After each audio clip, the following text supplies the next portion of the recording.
Hola, ¿qué tal, queridos amigos? Bienvenidos a un nuevo episodio de Vladimir y Punto. Nuestro invitado, Enrique Ochoa Antich, dirigente político. Pero aparte de político, ¿qué eres tú, Enrique? Bienvenido. Hola Vladimir, bueno, contento de estar en este nuevo programa tuyo. No había venido hasta ahora aquí. Bueno, ¿qué más seré yo? Escritor, luchador social, fui defensor de los derechos humanos. La otra faceta distinta a la política que me gusta es la escritura. O sea que yo escribo literatura. Tengo algo así como 3 o 4 novelas guardadas. ¿Tienes alguna sobre Venezuela? Tengo varias. De hecho, hay una que transcurre en 150 años de historia, que es la saga de dos familias que se encuentran y se reencuentran. Una novela que comencé a escribir, imagínate tú, en el año 73. Y la he ido arrastrando y arrastrando en mi vida. La corrijo, la vuelvo a escribir. Te subieron un título. Ajá. Lo que el viento se llevó. No, o sea, se va a llamar La pasión inútil. Se llama esa ¿La política es una pasión inútil? Bueno, digamos que a veces la vida misma parece una pasión inútil. Esa es una frase de Sartre, que dijo alguna vez: Dios ha muerto o algo parecido, y somos una pasión inútil, dijo Sartre. Bueno, efectivamente la política tiene, digamos, el poder a veces termina siendo un poco fatuo. Ahorita justamente aprovechando esta pandemia, decidí meterme en un viejo proyecto literario que es una novela sobre un personaje que a mí siempre me atrajo mucho, que es Carlos V. Porque tú sabes que él tuvo la peculiaridad... El quinto malo. Bueno, pero él tuvo la peculiaridad de ser el emperador del imperio más grande de la tierra, aquel que se decía que no se ocultaba el sol en ese imperio. Y sin embargo, un buen día, viéndose cansado, fatigado y enfermo, decidió renunciar al imperio y se encerró en lo que yo creía de verdad que era un monasterio, y investigando, bueno, sí era un monasterio, el monasterio de Yuste, pero él convirtió al monasterio en un pequeño palacio, ¿no? Comía de todo, tenía criados, o sea, había toda una parafernalia. No perdió la maña de rey. Sí, no, yo me imaginaba, siempre yo tenía la idea de que él se había encerrado en una especie de monasterio de tipo monacal. ¿No será que tú estás construyendo tu propio monasterio para escapar de la política? Bueno, porque no te fue bien en la que política, no te ha ido como tú querías. Sí, bueno, pero no solamente por eso, quizás también por eso, pero yo te quiero confesar que yo tenía una frase hecha, que yo se la decía a algunos amigos. Recuerdo que a Pompeyo se la dije alguna vez, a Teodoro se la decía cada rato, que tú sabes que también escribió. Por ahí hay unos libros de cuentos que yo he estado queriendo que alguien me ayude a conseguirlos de sus familiares, porque él dejó 3 libros de cuentos, o por lo menos un libro de cuentos. Una novela que escribió en el San Carlos la quemó, la rompió, porque consideró que era muy mala, pero él siempre me dijo que los cuentos que había escrito eran buenos. Y yo alguna vez le decía a ellos que yo a los 50 años me retiraba de la política, porque la vida alcanzaba para dos vidas, y que yo quería una parte de mi vida hacer política y otra parte de mi vida hacer literatura. O sea que cuando llegues a los 50 te vas a retirar definitivamente de la política. Entonces, ¿qué ocurría? Pompeyo una vez, recuerdo, en un ascensor de Pajarito. De Pajarito me dijo: no digas eso, no digas de esta agua no beberé. Porque él estaba haciendo campaña como candidato a alcalde en Caracas, tenía ya 60 años, sí. Y salió muy bien. Yo voté por él. Quedó de tercero, pero salió muy bien. Claro. Obtuvo 20 y pico % de votos, lo cual era una cosa insólita para un partido como el MAS en Caracas. Pero recuerdo que entonces yo le dije: oye, yo a tu edad estar recorriendo barrios, ir a meterme en la política y perder tiempo en reuniones políticas, oye, todavía estoy dedicado a otra cosa. Por cierto, pero aquí estamos, porque la política, como todo el mundo dice, es un gusanillo. La política es un vicio, una pasión también, y a veces no solamente es una pasión inútil, es una pasión útil y necesaria, además muy necesaria para que los países puedan avanzar, ¿no? ¿Por qué no eres candidato en estas elecciones, Enrique? Cuando tú estabas, Sí.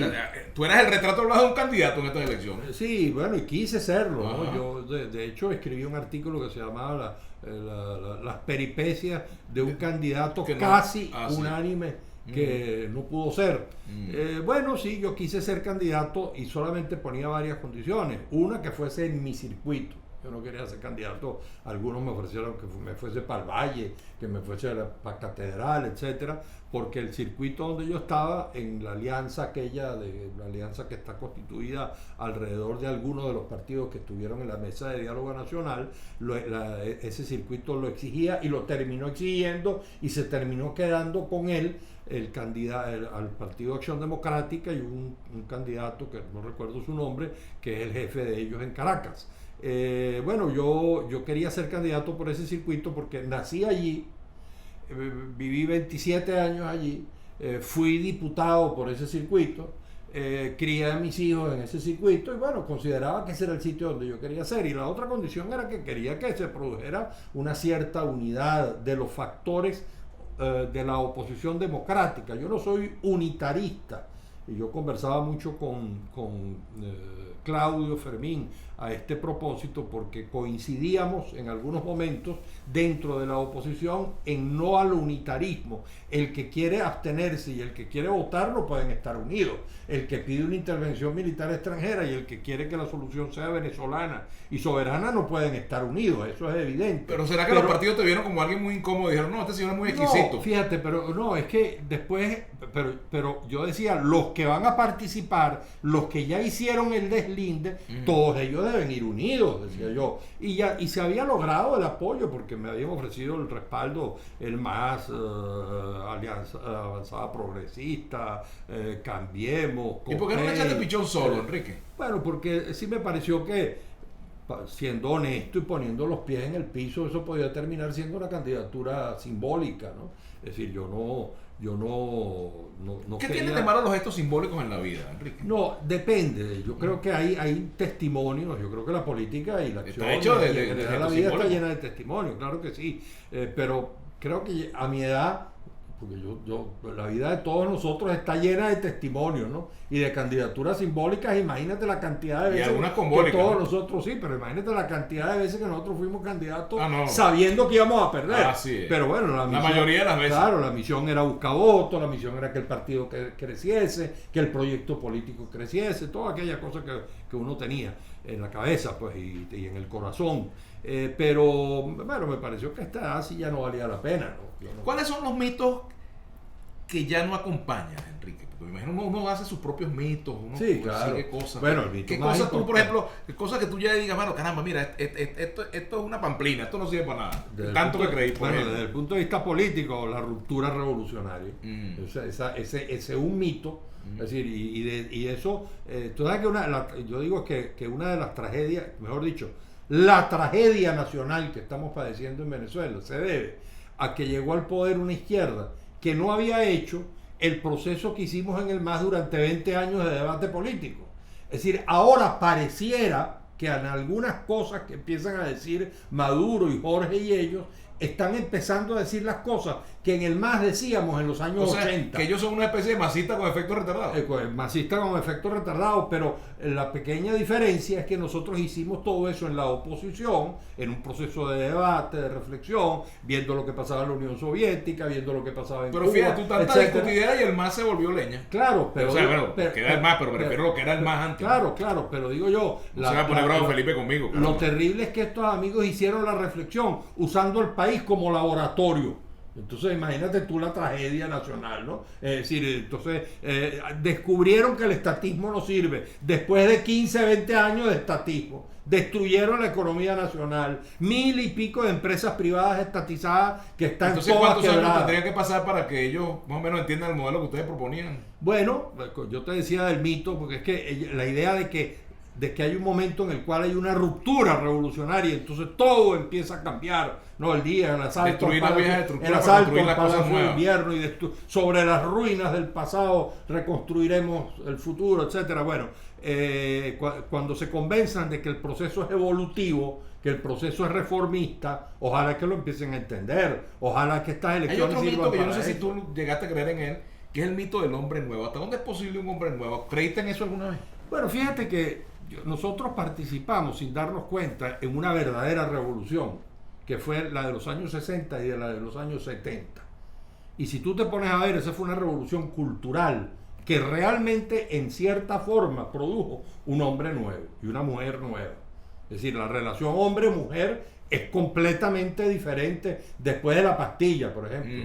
Hasta de la minifalda. Después de la píldora, después de todas esas cosas, la liberación femenina, todo aquello de los años 60 y 70, no tiene nada que ver la relación de nosotros con nuestras mujeres que a la relación de nuestros hermanos mayores, de nuestros padres, etcétera. La relación con los hijos, hay que ver la veneración que había antes de un hijo frente a un padre. Bueno, todo eso cambió mucho en los años 60 y en los años 70, con los Beatles, las luchas, el mayo francés, vamos a tomar el cielo por asalto, la primavera de Praga, todo aquello que fue una verdadera revolución. En cierta forma construyó un hombre nuevo, pero el hombre nuevo no se construye, tú sabes, de la noche a la mañana y no destruyendo el pasado, sino en un trabajo cultural.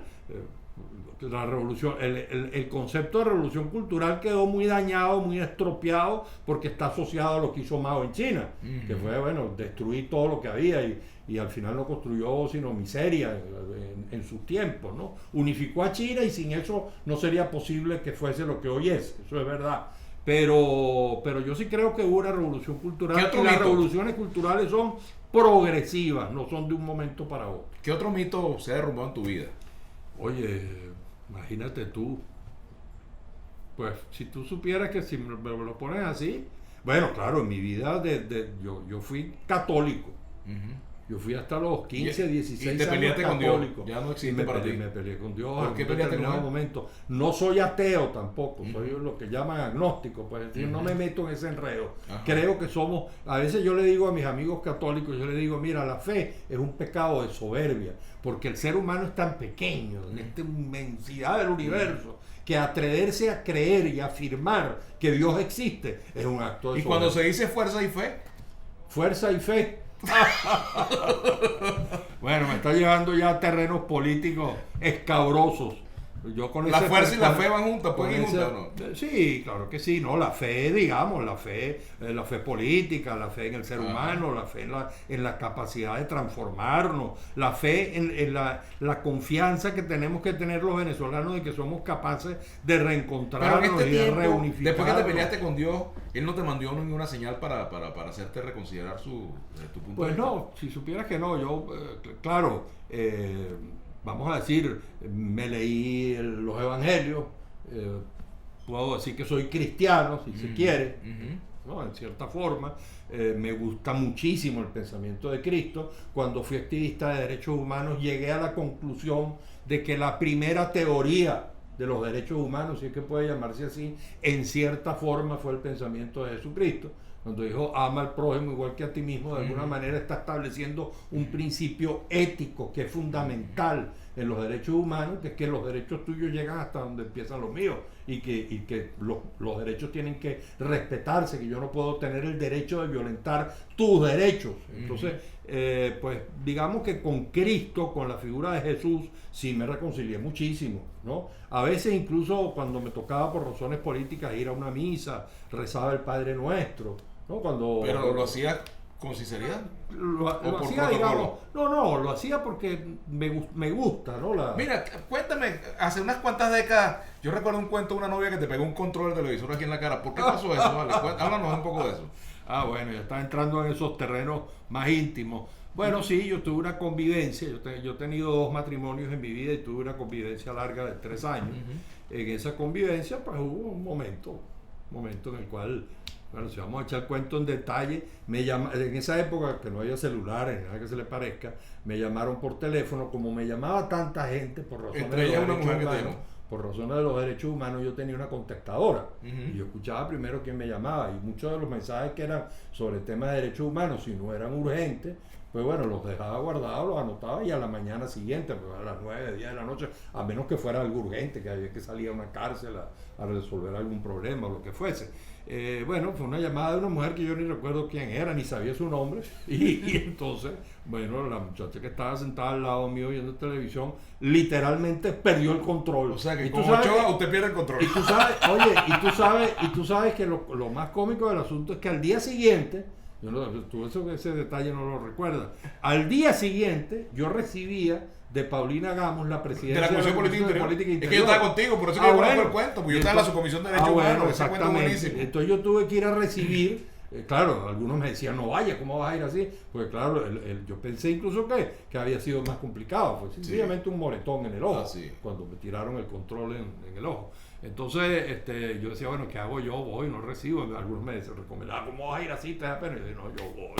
Y listo, y me presenté, y como tú mismo lo recuerdas siempre, a todo el mundo le decía, yo puedo decir que me pegué con una puerta, yo puedo decir que me caí por una escalera, yo puedo decir que me atracaron. No, la verdad verdadera es que me pegó la mujer. ¿Qué voy a hacer yo? O sea que entonces, y la única vez que te maltrataron, tú una mujer, Enrique.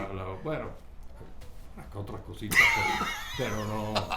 En el alma sí, en el alma muchísimas. Tienes muchos controles pegados ahí. En el alma sí, claro.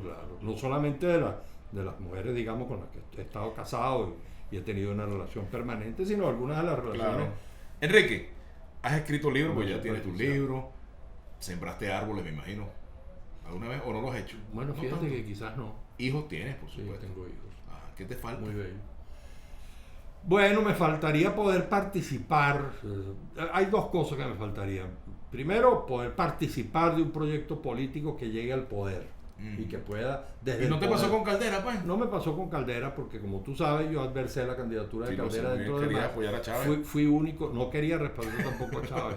Yo lo que quería, en esa época además no estaba ni siquiera el candidato Chávez. Chávez estaba preso. No, claro, estábamos en la causa de R. Sí, me tentaba a veces la idea de que el más... Que por cierto, él fue el único diputado que rompió el tubo de la causa de R, en el cual yo entré. En Caracas, sí. La causa de R se llevó todos los circuitos y ese no. Bueno, pero en ese momento yo fui uno de los dos votos en contra en el Consejo Nacional. Recuerdo que mirando a Teodoro, que estaba en la primera fila cuando me tocó hablar, yo dije, este es el peor error que ha cometido el MAS en toda su historia, y creo que no por casualidad. Ese es un punto de inflexión en el cual el MAS empezó a caer. O sea, tú esperaste a Teodoro en la bajadita, fue al revés. Un pacto contra natura.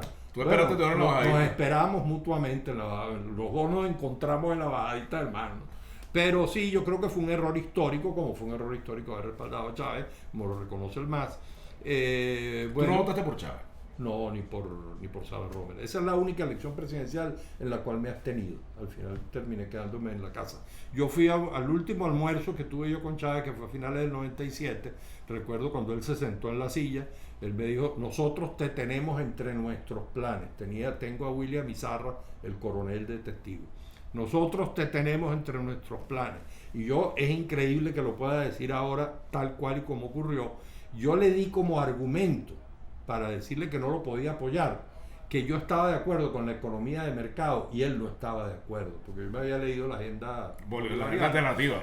Y me daba cuenta que su plan, por ejemplo, era estatizar las empresas de Guayana. Y recuerdo que le puse como ejemplo las empresas de Guayana. Yo le dije, yo estoy de acuerdo con privatizar las empresas de Guayana y tú no estás de acuerdo. Fíjate tú, las estatizaron, una empresa que Sidor, mal que bien, daba ganancias, le pagaba a sus trabajadores un 20% de dividendos todos los años. Tenían 20% de acciones los trabajadores, que fue la privatización que hizo Teodoro en Guayana, con Sidor. La estatizaron, le quitaron las acciones a los trabajadores en nombre del pueblo, y unos cuantos años después está convertida casi en una chatarra. Tienen que pagársele 350 millones de dólares todos los años en subsidios para medio mantenerla. Todas esas empresas están convertidas en desaguaderos de los dineros públicos, que producen déficit fiscal, que producen inflación y que producen hambre para los pobres que se decía que querían defenderse. Entonces, ese fue el único momento en el cual yo, digamos, pensé, ¿no? Después tuve algunos momentos en que consideraba, pero alguna vez hablando con Aristóbulo, recuerdo que se brincó en la silla, porque yo le dije, oye, ustedes no me pueden respaldar a mí como diputado sin que yo respalde a Chávez. Eso no es posible. Pero, o sea, tú siempre estás buscando apoyo, pero no te quieres comprometer. ¿Cómo es eso? No, porque, imagínate, 27 años de mi vida comprometido con un partido como el MAS. Yo adversé la candidatura de José Vicente Rangel en el 78 y le hicimos la campaña. Y adversé la candidatura de Caldera, pero le hicimos la campaña porque era una decisión del partido, ¿no? ¿A quién no le das campaña hoy? ¿A quién no le haría campaña? No, hay mucha gente a la cual no le haría campaña. Nicolás Maduro no le haría campaña. Imagínate. A Diosdado. A Diosdado mucho menos. A Leopoldo López.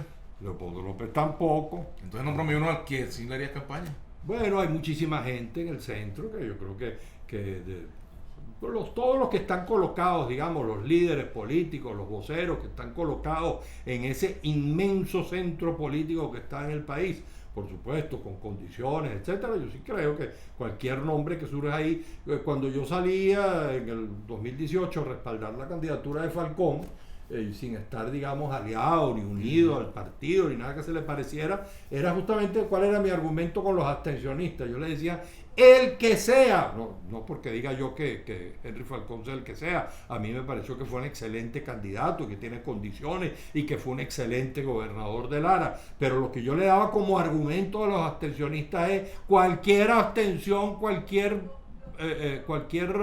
abstención es un voto por el gobierno, es votar por el gobierno. Entonces, de modo que sí, que ahí en el centro político creo que hay muchos nombres que podrían... A ti Diosdado te ha calificado bien y te saca de vez en cuando Pues del sí, mazo. hombre, chico, yo no sé. ¿Cómo te sientes ser buen alumno de Diosdado? Y siempre uno se preocupa un poquito, ¿no? Cuando él hace esas cosas, pero no me incomoda, fíjate tú, porque como yo creo que el país está partido lamentable y dolorosamente en dos, ahora menos, porque ahora hay mucha gente en el centro político, ¿no? Moviéndose. De los dos extremos hay gente que se desprende, más moderados, que se empiezan a encontrar en el camino. Eso es cierto. Pero sin embargo me parece a veces que es una cierta tribuna para poder hablarle al sector que está allá, ¿no? Y te voy a decir un secreto que no lo he dicho mucho. Diosdado cree que él me sacaba cuando él quería. Y yo tenía un truco para que él me sacara cuando yo quería. Así, ¿lo puedes revelar? Bueno,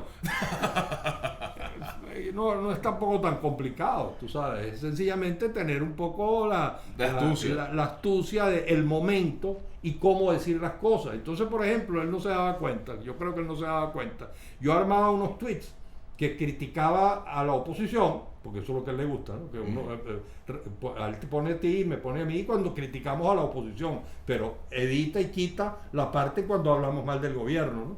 Entonces yo armaba los tweets de manera tal de que él comenzara hablando contra la oposición, pero al final yo hablaba mal del gobierno. Entonces él tenía que leer el tweet completo.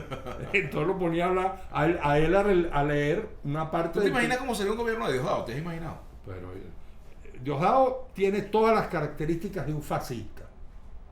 Y yo no lo digo como, digamos, como una descalificación, ni moral ni personal, de esas que, por cierto, él habitualmente comete en su programa, ¿no? Que es la destrucción, la descalificación moral, que son procedimientos propios, típicos de la cultura comunista y de la cultura fascista. Yo no lo digo de ese tipo, como una descalificación moral ni nada que se le parezca, pero él tiene todas esas características. Es un militar con... ¿Quién es su contrafigura en la oposición? En la oposición, yo diría que, claro, guardando todas las distancias, sin lugar a dudas guardando todas las distancias, pero su contraposición son Leopoldo y María Corina, que también son autoritarios, que también son autocráticos, que también quieren imponer una sola visión, que son de un extremo, que consideran que la vigencia de su proyecto político es la extinción del otro. Y bueno, así, imagínate tú. ¿A qué le tiene miedo Enrique Ochoa Antich? Bueno, yo le tengo miedo en el plano estrictamente personal, le temo a la soledad. La soledad no me gusta, en este momento la vivo, pero no me gusta la soledad. No creo que los pueblos condenados a 100 años de soledad, como termina la novela de García Márquez, tengan una segunda, bueno, mejor dicho, como él dice ahí, no tengan una segunda oportunidad sobre la tierra. Bueno, efectivamente, creo que le temo a la soledad. ¿A qué le tienes asco? A la corrupción, a la inmoralidad. Eso es una... fuimos educados así. En mi casa mi papá en eso era, tú sabes, como fue el tuyo, pues eran una sola pieza.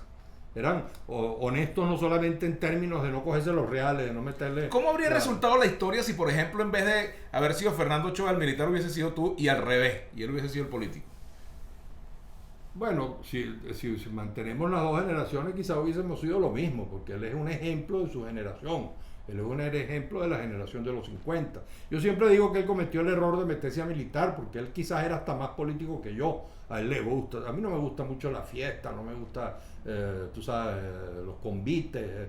A él le encanta conversar con la gente y reunirse con la gente. A mí yo no Pero soy, me dijeron que tú eres que cantas y cosas, ¿no? Ah, pues sí, además te conté que viví 4 meses de mi vida de tocar guitarra en las calles por Europa. Y tengo muchos cuentos sobre eso. Yo estuve preso una noche en Londres por estar tocando guitarra en Piccadilly Circus.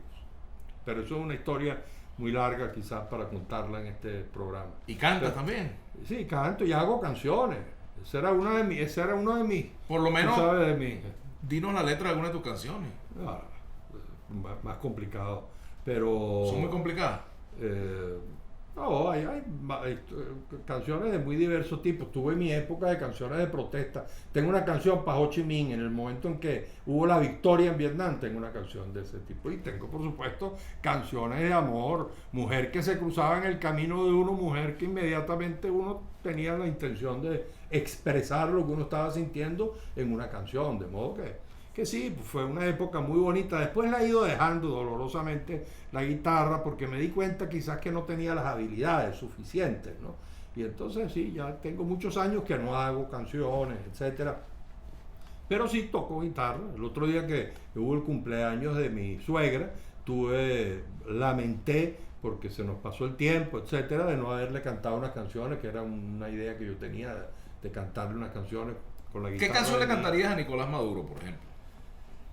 Bueno, ¿tú te acuerdas de aquella canción que cantábamos el muchacho, ¿de qué se ríe, señor ministro? ¿De qué se ríe? Sí, bueno, yo le diría, ¿de qué se ríe Nicolás Maduro? Mira el país que está dejando como herencia, ¿no? Entonces, no sé de qué. ¿Y a Guaidó qué canción le cantaría? Bueno, quizás la misma, porque ¿de qué se ríe? ¿Cuál es la oposición que está dejando como herencia? Imagínate, después de 2 años de estar en este trajín en el que nos metió, está dejando una oposición más destruida, más devastada de la que estaba hace algunos años. Bueno, Enrique, te agradezco mucho que nos hayas acompañado. Bueno, Vladimir, muy contento de estar en tu programa. La próxima vez lo hacemos con la guitarra. Bueno, cómo no, aunque eso se la debes a Goyo, que dijiste que ibas a cantar con él. A Goyo y a Vanessa, que tienen esa promesa de hacer un programa con la guitarra cantando en público. Bueno, así es, se lo debes a Contrapunto. Así es. Así es, bueno, Enrique, gracias por acompañarnos. Gracias a ti. Hasta aquí este episodio de Vladimir y Punto con Enrique Ochoa.